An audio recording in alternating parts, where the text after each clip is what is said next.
It was the early 1700s when Leonard Dober and David Nitschman first heard about the island.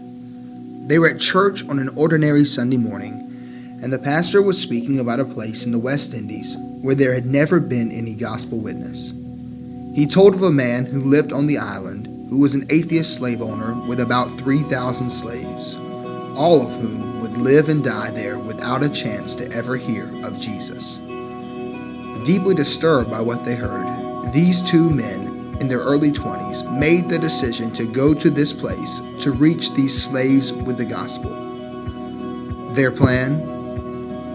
Sell themselves into slavery so that they could be among these men. Sell themselves into slavery? These guys were not heading on a short-term mission trip.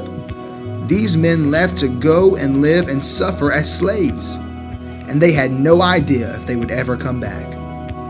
Their families and friends in large part were all against their decision, and yet John and David prepared to go.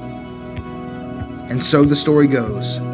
These two young men arrived at the pier to board the ship, their family and friends all there to say goodbye.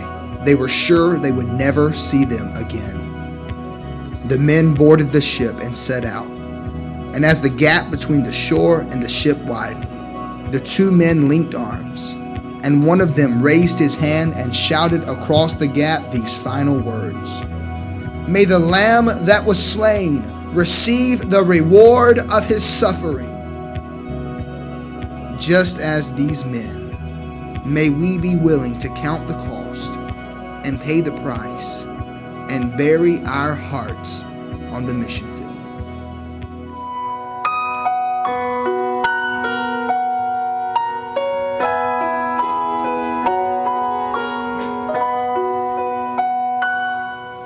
A young girl weeps in a far distant land.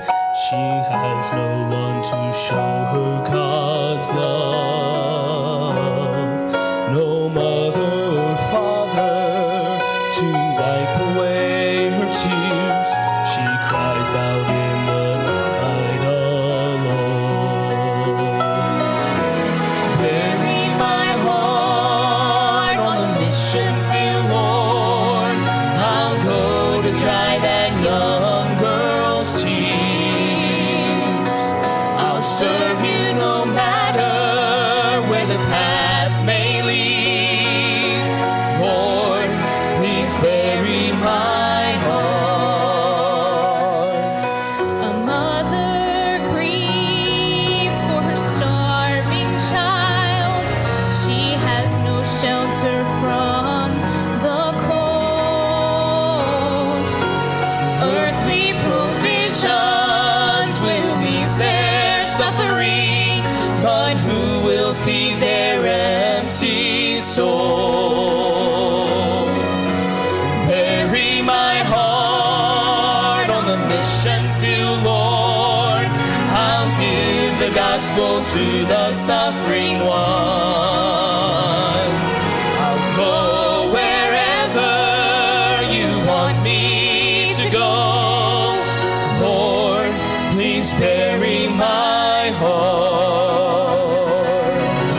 Will you ignore these lost souls in the night? Can you hear their pleading cries? They're begging for someone to show them the way. We must go before another one dies. Bury my heart on the mission field, Lord. These distant voices won't fade on.